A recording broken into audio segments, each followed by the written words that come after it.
আজকে যে রান্নাটা করব এটা হলো পুঁই শাকের তরকারি, মাছের মাথা দিয়ে আর সব সবজি দিয়ে।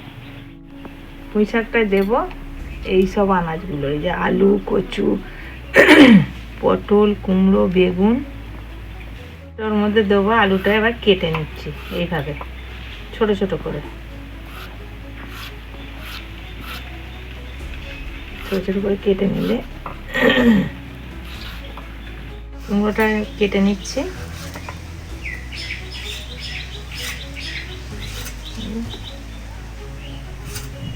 পুঁই শাকটাও কেটে নেব এরকম ভাবে।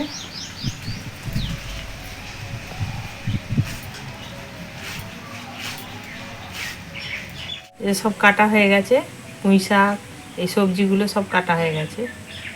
এবার এগুলো ধুয়ে নেব। পুঁই শাকের তরকারিটা করার জন্য কাঠখোলায় ধনে ভেজে নেব প্রথমে, তারপরে মুড়িটা ভাজবো,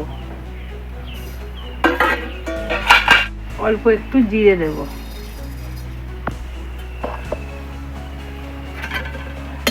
একটু সর্ষে দিয়ে নেব। যে ভাজা মশলাগুলো গুঁড়িয়ে নেব আমি, আর ওর মধ্যে এই আদাটা দেব শাকের তরকারিতে।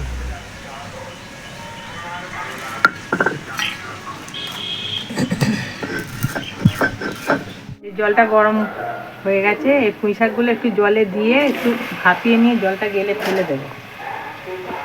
তেলটার মধ্যে মাছের মাথাগুলো দিয়ে দিচ্ছি।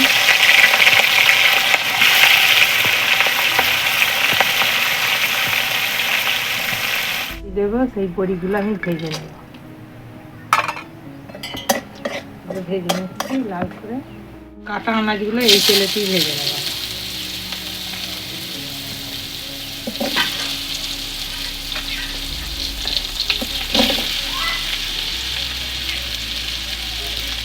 মাছগুলো ভাজা হয়ে গেছে, এর মধ্যে এবার শাকটা দিয়ে একটু নেড়ে চেড়ে নেব।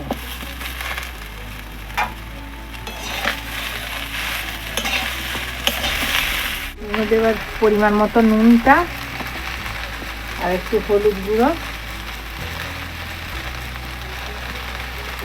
লঙ্কা গুঁড়ো দিয়ে একটু নেড়ে চেড়ে নিয়ে চাপা দিয়ে দেবো।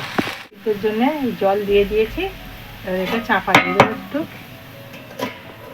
হয়ে গেছে, এর মধ্যে 5 ফোড়ন আর তেজপাতাটা দিয়ে দিচ্ছি, দিয়ে এবার আদাটা ভেজে নেব।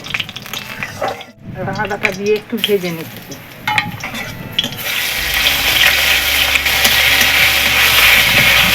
ভাজা হয়ে গেছে, এর মধ্যে শাকটা দিয়ে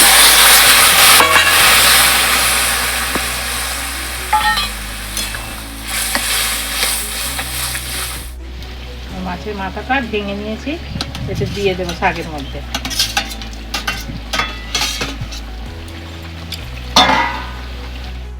এর মধ্যে অল্প পরিমাণে একটু চিনি দিয়ে দিচ্ছি, আর বড়ির ভাজা বড়িটা দিয়ে দেবো। কাঠখোলায় ভাজা মশলাটা এবার এটা দিয়ে নামিয়ে নেব। হয়ে গেছে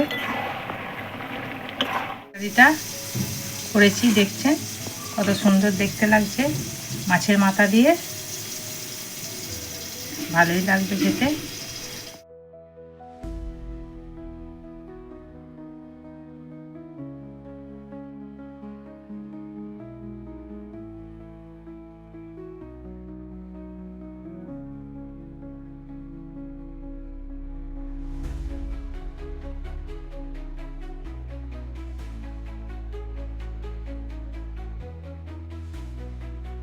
ভিডিওটা এখানেই শেষ করলাম।